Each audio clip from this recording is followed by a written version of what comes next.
work with. Joining me now is Democratic Congressman Jim Himes of Connecticut. He's the ranking Democrat on the House Intelligence Committee. Congressman, it's great to see you, and there's so much to ask you about.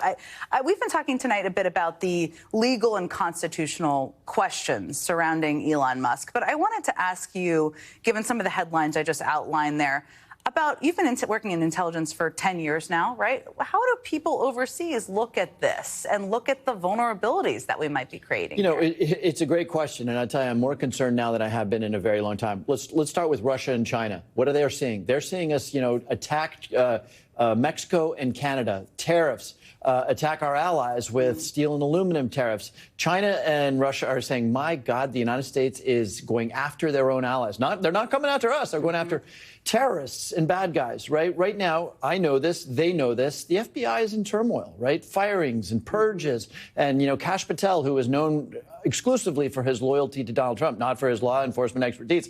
If you're a terrorist, you're thinking, is now the moment, right? Our friends and allies who are critical to our standing abroad and critical to our economic standing, to our economy, are saying, my God, what has happened?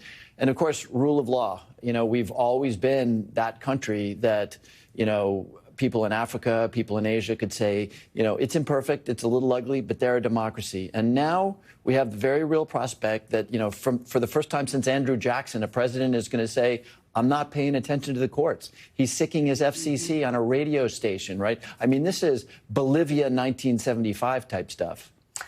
There was so much you just said there, and I wanted to ask you about what you said about Kash Patel. People throw out there, it's a national security risk, it's under threat. You actually know what that means. And not only are we talking about him being in charge, but we're talking about, and I just outlined this a little bit earlier, loyalty tests where people are asked to give answers to questions like, who won the 2020 election? Was it an inside job? Things like that. And if they're going to be hired by law enforcement. What kind of risk does that pose? How should people understand that? Well, think about FBI agents, right? And they're all over the country. They're all over the world. They carry weapons. They are very well trained. They have very high stress jobs. And now in the back of their mind, maybe in the front of their mind, they're saying, am I going to be evaluated not on whether I catch the terrorist or the mob boss, but whether I can be sufficiently loyal to Donald Trump? If you look at the purges and the firings across every agency and department, the answer to that question is that my advancement, maybe even my job, doesn't depend on whether I catch that terrorist or the mafia boss. It depends on whether I can adequately show my loyalty. And look, if this is, I don't mean to be demeaning to the other departments and agencies of the United States government, but the FBI, these guys carry weapons. They can knock down your door. It's a little different for these guys. And the FBI also, as you know, you remember from your time in office, I would contrast the CIA, which has an iconoclastic culture, with the FBI, which has kind of a yes, sir culture, right? So Kash Patel decides that he's going to go against what he told the United States Senate and actually use the FBI for political retribution. I have a lot of respect for the members of the FBI, but it's a culture that says yes, sir. And that's a really scary thought.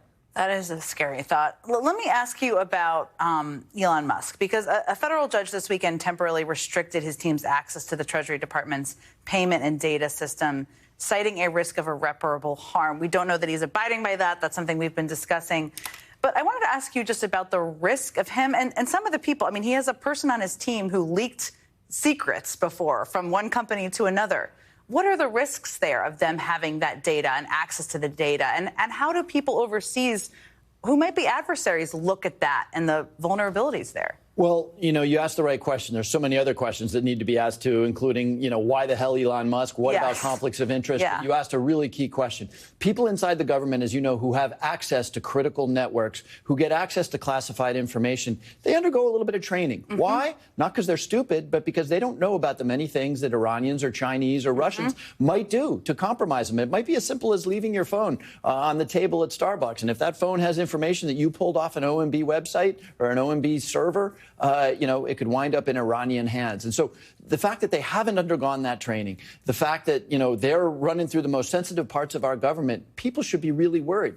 Sensitive parts of the government is, your personal tax records. It's whether you were investigated 5 years ago and found to be innocent, but nobody knows about that. It is really sensitive stuff. And these guys, look, what's the tragedy here is? if Donald Trump had said government's inefficient, a lot of us would have said, yeah, it's inefficient. So let's do a really smart review of foreign aid programs, of USAID. Let's do a really smart review of the IT inside the OMB. And he would have had willing partners. Instead, he's taken a wrecking ball, you know, in the form of the richest man in the world without any training to the federal government. And Americans are about to find out who is it that said, you know, the federal government seems like the enemy until you need a friend. And, you know, whether it's farmers or people suffering from disease or people doing research or FBI agents protecting us, they're going to discover that taking a wrecking ball to the federal government is a terrible idea. Yeah, people care about the programs in their communities. Do you believe them that they're destroying the material that they were asked to destroy by the judge? Look at what Musk says on his wholly owned platform X. That is not a person that emanates a lot of integrity. So no, I don't. And these guys are on a mission. I can't begin to tell you or understand what goes on inside Elon Musk's head. But these guys are on a mission to break stuff. You know, it goes back to the old Mark Zuckerberg thing: move fast and break things. And I think that's what they're doing. And what the American people are going to find out is that chicken and eggs are more expensive than they ever have been. Their tax data is at risk. The FBI is distracted. And our enemies and antagonists all over the world could not be happier right now. Congressman Jim Himes, thank you so much for joining me. I really appreciate it.